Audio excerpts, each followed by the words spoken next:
Hey, welcome back to the road to Ryzen. Or, well, I guess we've arrived at Ryzen, or I don't know what I should call it.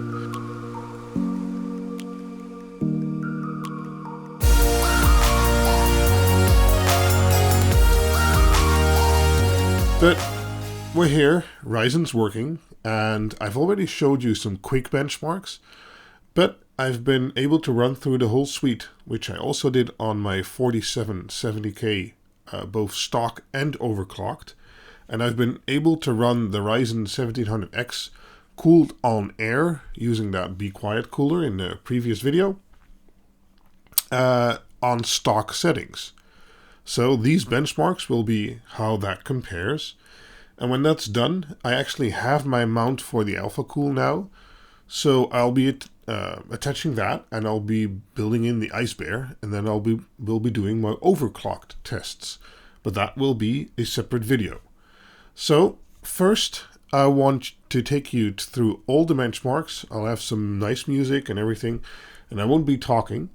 And then I'll discuss the benchmarks with you, and also basically tell you some of my conclusions, which they've given me. So if you want to skip, there should be a bar of text somewhere over here, I think. Yeah, somewhere here. Which will tell you the time code of the video to skip through to if you don't want to watch all the benchmarks, but just want to hear the conclusions and discuss them. And otherwise, I'll see you on the other side.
Welcome back.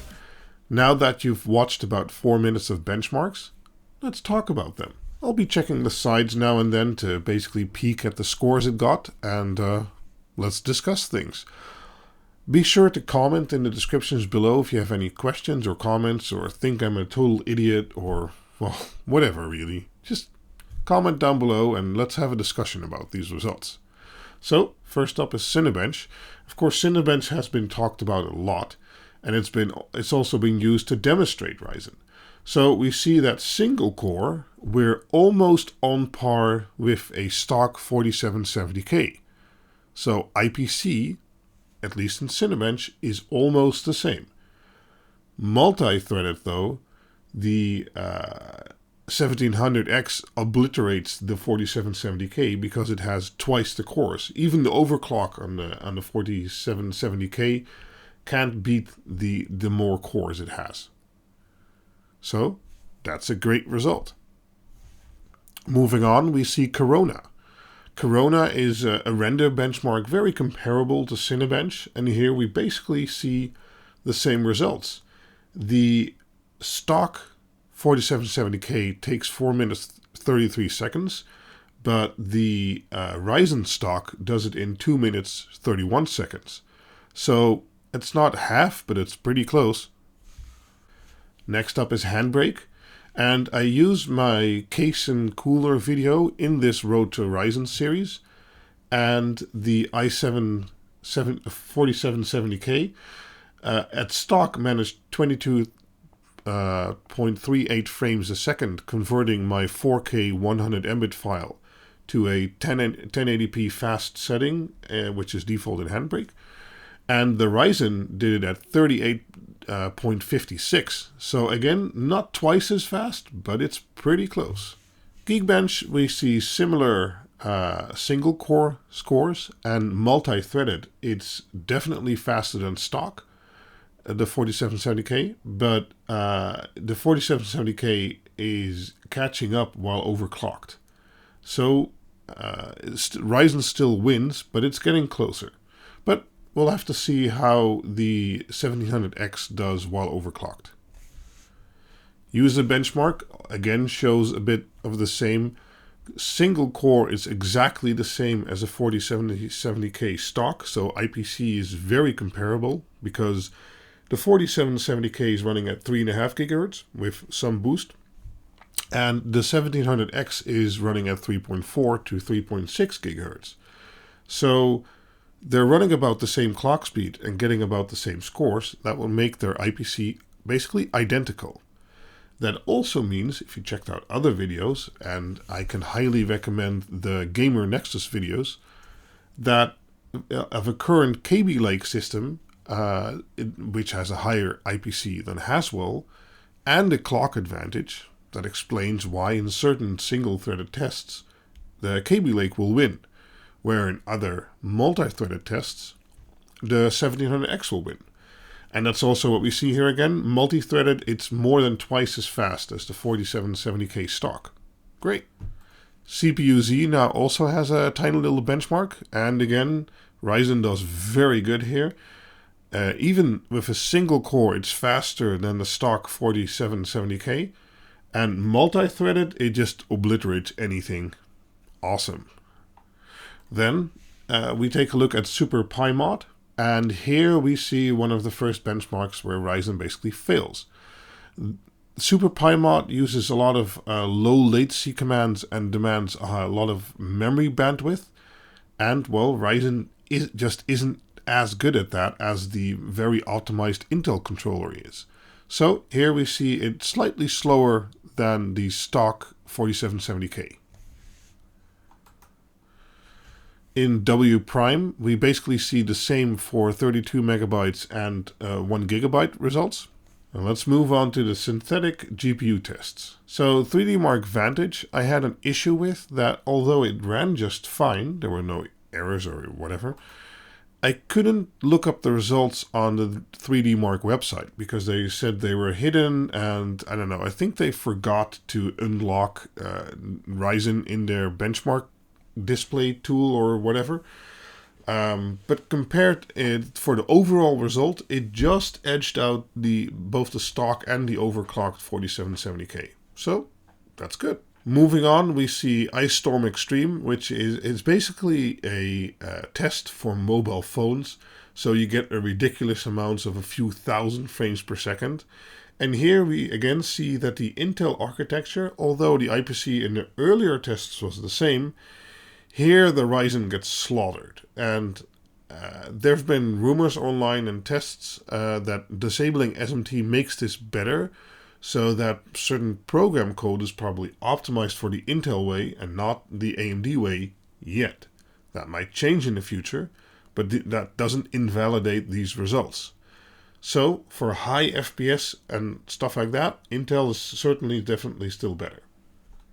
Taking a look at Firestrike, we basically see the same. The total score is higher than stock but lower than overclocked.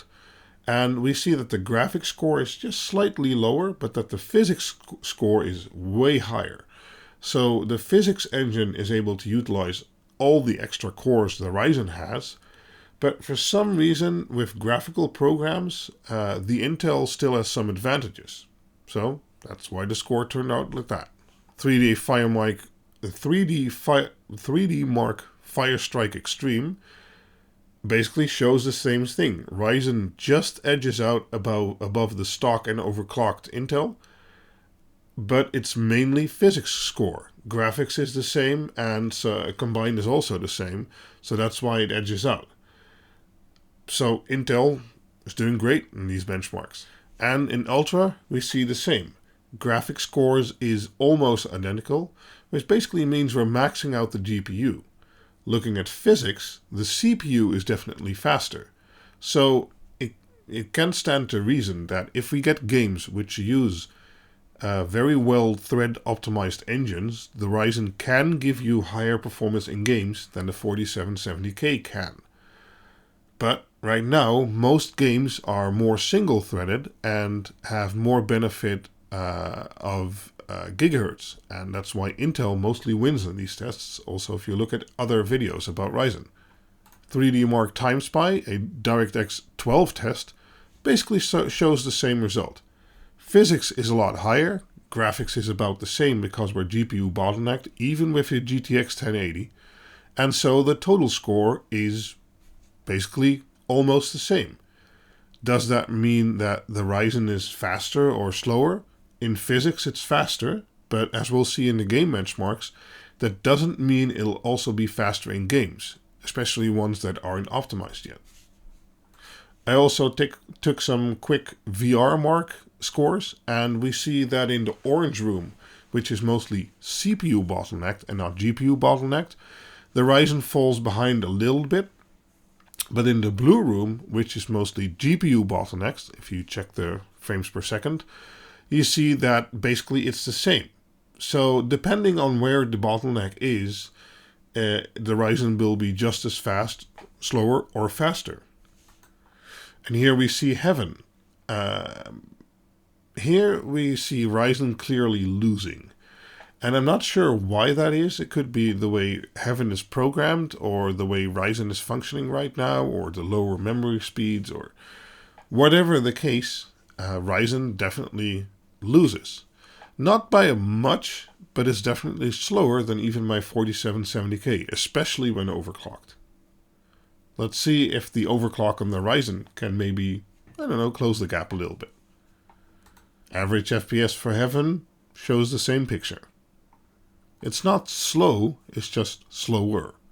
And the more the GPU becomes the bottleneck, the less the gap becomes. So if you game at 4040p or 4K, you won't notice any difference right now. But if you go to a dual GTX 1080 or the successor of the GTX 1080, this might become a problem in the future. Okay, moving on to game benchmarks. I had a viewer of one of my videos in the RoadtoRyzen series ask me, hey, can you do a Quake 2 benchmark? Sure, I can do a Quake 2 benchmark. So this is running in 1600 by 1200, I believe, the highest resolution Quake 2 will go. And we see a score of 589 frames per second in Crusher. Of course, 20 years ago or 15 or whatever, when Quake was popular, this was unthinkable. And I don't have scores for the 4770k.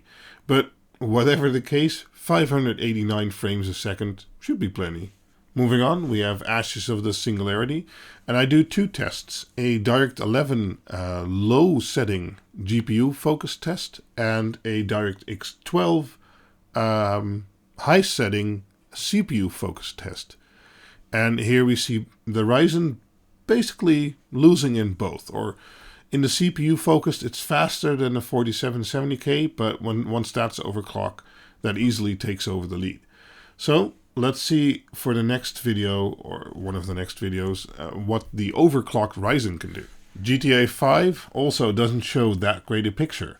We see that at low or normal settings at 1080p, the Ryzen loses to even a stock 4770k, but once we start upping the detail or resolution, the gap closes. Again, this is because the GPU becomes a bottleneck, and not because the CPUs start to perform evenly. If you get a faster GPU, the difference or the gap between them will start appearing again. So it's not bad at current games right now, and it probably performs almost exactly the same as the CPU I had. But as I said, a 7700K Kaby Lake will probably be faster once you have more graphics horsepower. Looking at the graphics tests in Civilization 4, I did a minimum ultra and a DirectX 12 ultra, and this is measured in milliseconds per turn. Here we basically see that the Ryzen always needs more time per turn than even the stock 4770K. So that's kind of disappointing actually, because this is a CPU intensive game, but it's still slower. Let's take a look at the AI scores. Looking at the AI scores, we basically see the same. Ryzen is still losing to a stock 4770K. As I said, that's disappointing. I'm not sure why it's doing great at rendering and other benchmarks, but slow at gaming benchmarks. Must be some optimizations or stuff that Intel has that AMD just doesn't have yet. So let's look at some other benchmarks. Looking at memory throughput, we actually see that for a stock configuration, the Ryzen is almost the same as a 4770K. That's strange because a 4770K has slower memory, dual channel, just like the Ryzen has. So I'm not sure what's going on there. I guess Intel just has a better optimized memory controller. Moving on and looking at memory latency, more of the issue starts becoming clear. With the linear, the performance difference isn't that big, although every small difference is pretty big at the nanosecond scale. But looking at random and random range, the Ryzen is a lot slower than the memory controller in the Intel, while the Ryzen has the faster memory. And I'm running at CAS 15, so that also shouldn't be the issue. So I'm thinking, but that's my personal opinion or thought, that this might be the reason why it's slower at games and faster at certain other workloads, because with gaming there's a lot of real-time graphics and stuff like that involved, and having to sync all that up with higher latency memory might be causing the performance deficiencies we're seeing, which we don't see when rendering, when real-time isn't as important, but it can stretch its legs because it doesn't have to deliver right away.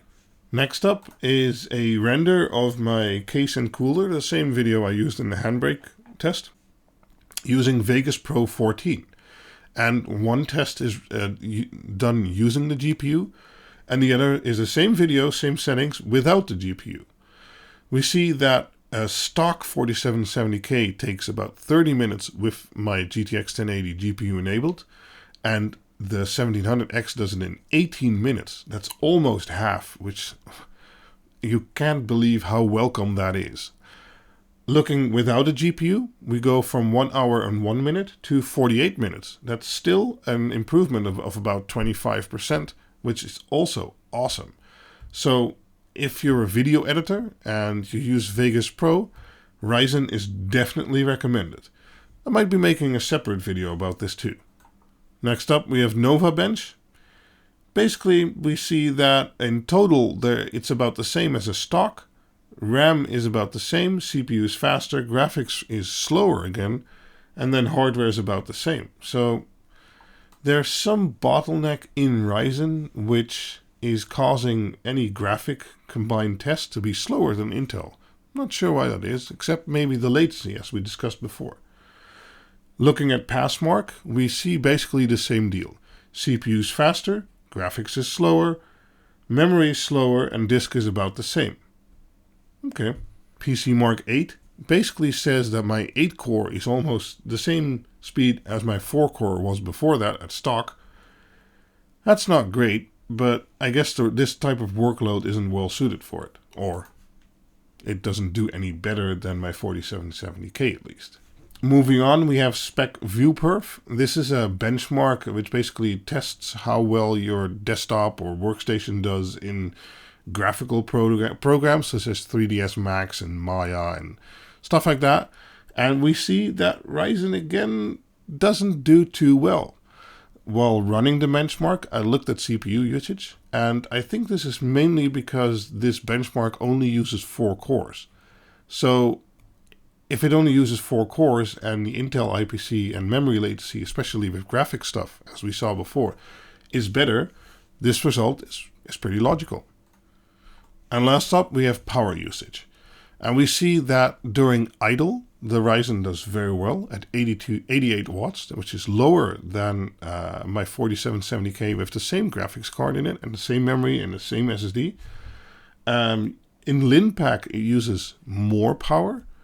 But when looking at the power supply test of OCCT, it actually uses less, just about 300 watts. I'm not sure why that is, because I would have expected if CPU power usage would be higher, total power usage should be higher too. But I think because of the way the benchmark works, we get these results, but all in all, it doesn't do too bad. So that's basically it. So what are my conclusions right now? And I am going to do all the same tests with overclocking and then make a video with all the new results. And let's hope I can beat the overclocked 4770k in all my tests, either a little bit or even very much so. And, well, let's see. But conclusions right now? No, this is not the gaming killing CPU whatever out there. Get a 7700K, overclock it to 5 GHz. And if you're a 144 Hz gamer, that will definitely be a better fit for you. But if you use your PC for more than gaming and you have programs such as, I don't know, you zip something or you render something or you do image editing or word processing or multiple things at the same time, Ryzen will be faster. At least than my 4770k, but looking online, it'll even be faster than the 7700k or even a 6900k, etc. So it very much depends on your workload. Are you getting it 90% for gaming? Get an Intel. That's basically pretty clear after these benchmarks. But if you make YouTube videos of your gameplay, the choice becomes harder, and Ryzen looks very good. During all my testing, I didn't have a single crash, a single reboot, no blue screens, nothing. This system was perfectly stable, so Ryzen looks like a stable platform. So in that regard, I can definitely recommend it. And well, if you do lots of stuff with your PC and have multiple browser tabs open and music playing and YouTube videos, and maybe you render something sometime, you zip stuff, and you do all kinds of that kinds of stuff, Ryzen will be a great platform, and it'll probably only get better going forward. Of course, any CPU manufacturer will say this, but lately we have been moving more to multi-threaded workloads. Even our phones are getting multi-threaded, and DirectX 12 and Vulkan and stuff like that is very much multi-threaded. All current consoles are multi-threaded, so future software should be better in multi-threaded, and that is where Ryzen thrives. I am a bit concerned about the memory latency though. I think that is what is causing the real-time performance issues with graphics involved. I don't have any hard evidence for that. I don't dive deep enough for that kind of stuff. As I said, you should make sure to watch the Gamer Nexus videos. I'll have it linked in the description below. But for now, let's do some overclock testing and see how that turns out. Thanks for watching. Maybe subscribe to see more Ryzen videos. And as I said, leave comments. And if you have a certain test you want me to take along, let me know. So, see you guys next time. Bye-bye.